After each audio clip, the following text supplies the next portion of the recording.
Ассалаумағалейкум қалың елім қазағым. Армысыздар алталаш, алдарыңызда Серікжан Біләшұлы.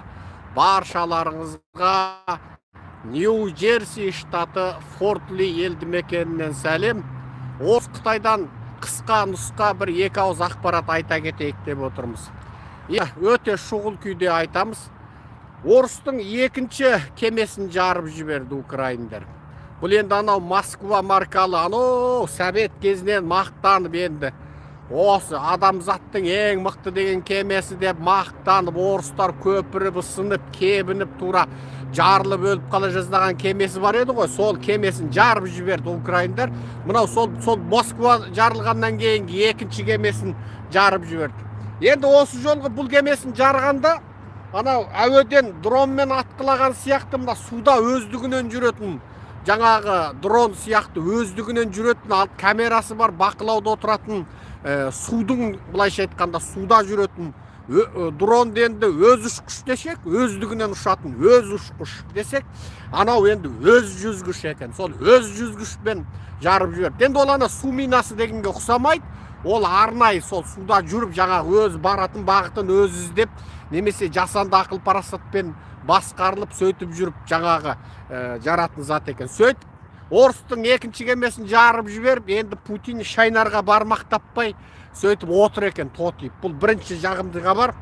Екіншісі, Си Цзиньпиннің желі шықты. Желі шыққанда да мына Америкада Air University деген бар. Air University'ді айтсақ енді авиа университеті деген. Бұл тікеден Американың қорғаныс министрлігіне қатысты университет. Осы университет аяқ астынан алды да Қытайдың мына ракета армиясы деген армия бар. Арнайы зымырандардың жаңағы армиясы. Сол ракета армиясын сол алдыдағы жаңағы соның бүкіл ана Тайванға бағытталған Қытайдың ракеталық базасын, ол қай әскери қалашы қай жерде тұрады, оның бастығы кім, тіпті бір қарапайым 7 әскер, 10 әскерді басқаратын бастығы, оның үйі, жаңағы әскери құпия ракета базасының әрбір адамы, аты жөні, оның пәленші көше, түгенші нөмірлі жаңағы әскери ғимаратта тұратына дейін бәрін әшкерелеп, бойлығы мұнша, ендігі мұнша деп тастаған ғой.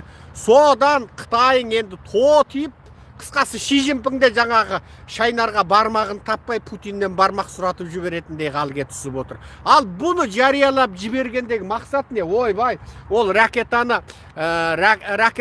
армиясының бүкіл базасын жариялап тастады не, жарияламады не? Ол деген сөз Америка бүкіл қысқасы сенің басқан тұрғаныңды білем, қысқасы сенің анау 5 жасақтан, 10 жасақтан тұратын бүкіл жасағыңа дейін мен жатқа білем, әдірісіне дейін білем, бойлық ендігіне дейін білем. Қысқасы оның аты кім, бастығы кім, Уаң ба, Жаң ба, Чаң ба бәрін білем деп Америка Қытайдың көзіне шыққыды. Ол аяқ астынан Шидің мынау компартияның билігін қолына алып, өзінің 7 сұмырайын артына жаңағы сұмырайларын ертіп, Маудың кезінде жаңағы билік құрған жеріне бара қалып, аяқ астынан сөйткен бір сәтіне тура келіп отырғанда, Американың бұл ақпаратты жариялауы айналып келгенде ол Шиге артыңа қара деді ғой қысқасы. Артыңа қара, жетәкеңді танытам, бүкіл жеріңді білем, қайда тұрдың, қайда қойдың бәрін білем. Қысқасы бәрі менің ашсам алақанында, жұмсам жұдырығымда 77 әкеңді танытып жіберем деген ескертуді анық беріп тұр. Бұл бір. Екінші ескерту. Бұл енді аса сұмдыққа бар. Бұл Америкадағы үлкен дәуір бөлгіштік сипатқа ие. Аса сұмдыққа бар. Америка атом қаруын қолдану туралы өздерінің саясатын өзгертіп, енді бұдан ілгері атом шабуылы болғанда, атомдық дағдарыс болғанда атом қаруын қолданады деген заң болған болса, енді оған өзгеріс енгізіп, кез келген уақытта атомдық шабуыл болмаған жағдайда да екі өзгерісті әкелді. Бір, қауіп төнген жағдайда, шұғыл жағдайда, екінші бірінші кезекте. Яғни бұдан бұрын біреу атомды қолданды, содан кейін қолдану деген болса, енді сол біреудің қолданғанына қарамай алдын ала. Яғни бұл жерде стратегиялық, тактикалық атом бомбалар, жеңіл типтегі бомбалар, немесе бір кішкентай бір өңірді талқандайтын бомбалар. Баяғыда Нагасаки мен Хиросимаға тастаған сияқты емес, жеңіл типтегі бір әскери нысандарды құртатын атом бомбаларды алдын ала қолданатын құқықты өздеріне беріп қойды. Яғни заңды олай өзгертіп қабылдағандағы мақсат, енді Американың әскери мамандары, қорғаныс министрі, президенті, яғни ол шешімді қабылдай алады.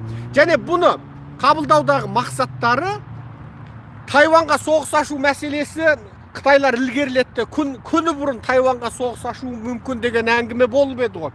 Енді Қытай құтырып, мынау жаңадан билікке келген сұмырай әуселесі асып, жаңа бұлда шизофренмен ауырады, бұлда құтырық, бұлда есерсоқ, бұлда Путин сияқты жармес есіріктік аурумен ауырады. Енді қысқасы сен құтырып әліңді білмейтін болсаң, әкеңді танытам деген заңды қабылдады. Оның үстіне білесіздер, мынау бұдан ілгері Тікебай шал осы Қытай қауіпті, Ресей қауіпсіз деген сияқты ұстаным ұстанды ғой. Ол кезде мына Бәкебай шал, жоқ, Қытай біздің бизнес партнеріміз, одақтасымыз, Ресей жауымыз деген. Енді өткеннен бері Қытайды Американың стратегиялық жауы деп көрсетті де, Ресей қысқасы, сен біттің, сенің шаруаң бітке деп, оны былайша алып тастады. Қысқасы Ресейді сен қысқасы жарамайды екенсің деді, жау болуға да тұрмайды екенсің деді ғой. Бұлай, қысқасы енді Қытайды өстіп белгілегеннің өзі, бағалағанның өзі, енді алдағы уақытта әлемдік саясатта, үлкен геосайтта үлкен бір өзгеріс болатының белгісі. Қалың елім қазағым, бұл қуанышты хабар. Мынау бізді бүйірімізден қысып отырған екі ата жау, Орыс пен Қытай, дәл қазір енді Құдай берген бір тарихи сәт мынау. Орыс та Қытайда зауалға бет алып тұр. Енді осы бет алғаннан жаңағы артына қарамай, осы кеткеннен мол кетіп, құрдымға кетіп, тасталқан болса екен деп тілей беріңіздер. Орыс та Қытайда құлаған күні, мына өзіміздің сұмырайларды, Тоқаев, Назарбаевтың кландарын бүкіл итаршысын, о кезде өзіміз саусақпен шертіп отырып, соғымға сойып аламыз ғой. Қуып жүріп, аң атқандай атып тастаймыз. Жақсы, сол жақсы күнді көруге несіп қылсын. Ал аман сау болыңдар. Назарбаев Тоқаевтық режимнен қорлық көрген аш-жалаңаш бүкіл қалың елім қазағым, шынайы тәуелсіздіктің күні жақындап келе жатыр. Жағымды хабарлар көп болсын, бәріңіз сол күнді көруге, аманшылықпен жүздесуге несіп болсын. Нью-Джерсиден баршаларыңызға сәлем, құрметпен Серікжан Біләшұлы.